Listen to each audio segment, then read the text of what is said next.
Okay, so this video is about the 70 AD siege of Jerusalem, and we're going to look at the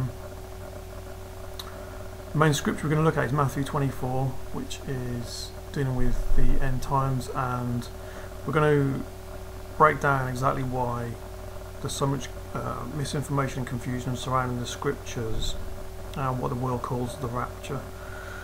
So the first thing we're going to do is establish which time frames these scriptures are concerning. So if we pick it up in 24, Jesus went out and departed from the temple, and his disciples came to him to show him the buildings of the temple. Okay, so that word temple is very important there, because we're dealing with the 70 AD siege led by the Roman general Vespasian, who'd been fighting the conquest in Britain. So him and his son, who's called Titus, went and besieged Jerusalem in 66 AD. Right. And what happened was they encamped and starved them, which was the common way of waging war against cities.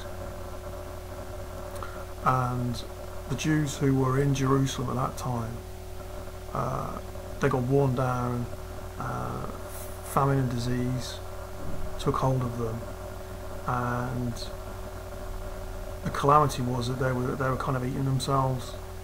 There was cannibalism, and by the time that the Romans broke through, the city was kind of burned up, and they razed Jerusalem and destroyed the temple. So this is the scripture which foretelling the destruction of the temple. So we can ascertain that history tells us the Romans destroyed the temple in 70 AD. That's very important, right? So Jesus here says to them, "See not all these things," he's talking about the temple. "Verily I say, there shall not be here left one stone upon another that shall not be thrown down." That's the destruction. So his disciples come to him and say privately, "Tell us, when shall these things be, and what shall be the sign of thy coming and the end of the world?" So there's three questions there. The first one is saying, when shall these things be? When shall the temple be destroyed? And the sign of the second coming of Christ and the end of the world, which is the apocalypse. Right. Jesus says, "Take heed that no man deceives you, for many shall come in my name, saying, I am Christ, and shall deceive many." So he's saying here that this is going to be an era of imposters, people posing as representing Jesus Christ, who are deceivers. And you shall of wars, so that these things don't trouble you, for nation shall rise against nation, kingdom against kingdom, and there will be famines, pestilences, earthquakes in diverse places. Okay, so kingdom rising against kingdom, that's the sword, that's warfare, perpetual warfare. Famine, pestilence. Okay, so those are three out of the four sword judgments of God. The four sword judgments of God are sword, famine, pestilence, and wild beasts. That means death by these four things, and these have been set upon the heathen, all the nations, from 70 AD. This is what's called the Great Tribulation, and there's a lot of deceived people who think that the Great Tribulation hasn't happened yet, or is going to happen at the end of this time frame. Now, the reason they're wrong is because they're thinking that those plagues that are going to come upon the earth, such as plague of hail, and when the rivers and the seas turn, the third of them turns to blood, they think that's the Great Tribulation. What that actually is the plague era. This era that's been unfolding from 70 AD onwards is called the Great Tribulation. Now the reason that is because biblically, you've got to understand the language that the Bible uses. Biblically, the term great means a large expanse of. It's like they call the Mediterranean the Great Sea, and so the Great Tribulation is a large expanse of time. So let's see, earthquakes in diverse places. All these things have been going on from way back to 70 AD. All these are the beginning of sorrows. Then shall they deliver you up to be afflicted, and shall kill you, and you shall be hated of all nations for my name's sake, Jesus Christ, because we know man hates God, man hates Christ, man hates anything to do with the thought of being obedient, to being reconciled to God, doing things God's way, reading the Bible, all these things. They're allergic to them. They'd much rather walk after their own imaginations, heap up their sins, be condemned in the judgment. They hate Christ, and many will be offended and betray one another, and many false prophets shall rise, and this shall deceive many. Okay, that has happened and been happening from 70 AD. Look at all the false prophets, Jezebel's false prophets who are operating from the 7 hills of Rome, chief false prophet. What they do is, when one of the false prophets dies, they inaugurate another one. Yeah, they work their way up from being cardinals up to the Pope. Okay, these are false prophets. Nicolaitans, these are false prophets also. Nico means king of Egypt. I'm going to do a video on the Nicolaitans because that's more complex. Because it's to do with the exchange that Josiah had with King Necho, where Necho was actually doing what God intended. Which, see, what happens is it's like Jezebel is referred to as an axe in the book of Jeremiah.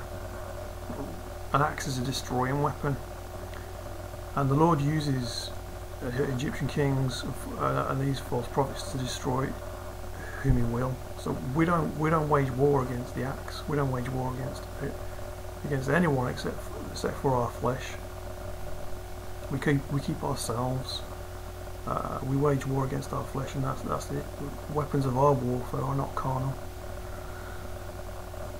So many false prophets are going to rise up. That's what the whole world has been deceived into, following false ways through these false prophets, false apostles, deceivers. Many are deceived by them. Millions of people turn up to follow these so-called faith leaders, and the thing with a leader is they're going to that particular destination, which is going to be the hellfire, and where else would their followers end up apart from where their leaders lead them to? The blind guides, the blind following the blind. They're both going to end up in the ditch. These are the blind guides. And because iniquity shall abound, the love of many shall wax cold. So that means this sin is abounding. What are these kind of sins? You're talking like murder. You're talking hatred.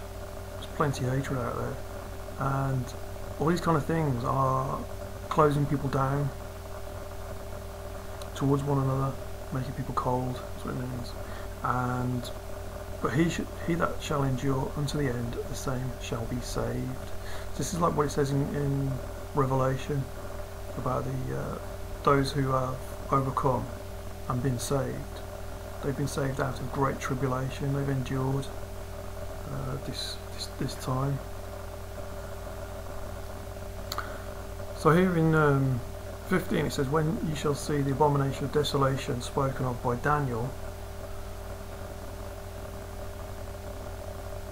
stand in the holy place, that's Jerusalem, whoso readeth let him understand. So this is the siege we're talking about. The abomination of desolation is the Roman army that besieges Jerusalem and destroys it.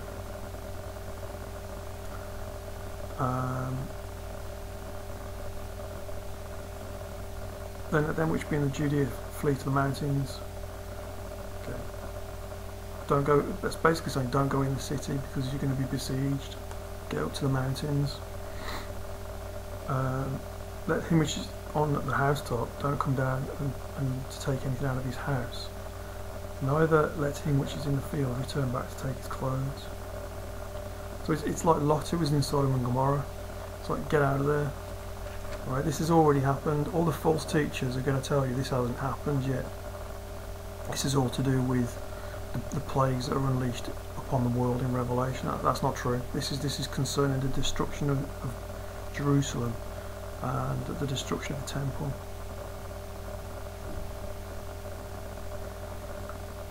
So here, just quickly, in 23 and 24, if any man shall say to you, Lo, he is Christ, or there, believe it not. For there shall arise false Christs, false prophets, and they're going to show great signs and wonders, insomuch that if it were possible they shall deceive the very elect. Behold, I've told you before, I've warned you about these false prophets and false Christs. They're going to, through their traditions, the doctrine of the Nicolaitans and Jezebel, they're going to wrap you up. Through the generations that have come down before you, your forefathers, you're going to inherit these traditions that are going to transgress the commandments of God. If you think about the Ten Commandments, you were to ask people randomly what are the Ten Commandments, they probably wouldn't be able to name one. The first two are make no idols and have no strange gods, and that's exactly what these traditions are. They're following the sun, moon and stars. These are the false Christs. They call you into temples built by the hands of man on Sunday, which was ordained in 321 by Constantine, and they're just damning people to hell.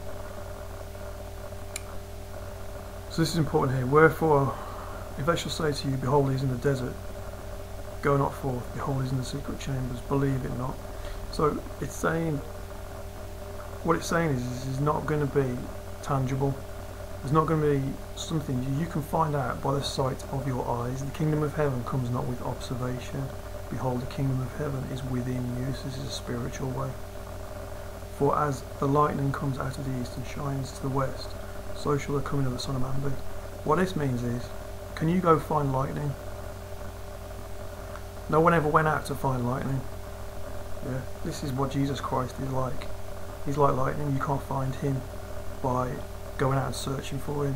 It's not like you can go down the road and go to the local Baptist church, or go down the road and go to the Jehovah's Witness, the Catholic Church, the Protestant Church, all this nonsense, all these false Christs that you're being warned of, because he's saying here Jesus Christ is like lightning. It's a spiritual way. It's not by observation. We walk by faith, not by sight. Okay, and then it goes on to say about the second coming of Christ, which is at the apocalypse, at the end of the Great Tribulation, and it's saying that basically these days are like the days of Noah, where the general populace wanted a godless life. They departed from God. They were wicked people. It says here, they were all carried away with living in pleasure, and at that time in the ancient world the flood waters came and took them away, and this is what's going to happen at the end of this world. So they're not going to be taken away by water, they're going to be taken away by fire and plagues similar to those that the Lord God of Israel poured out upon Egypt at the time of the Exodus.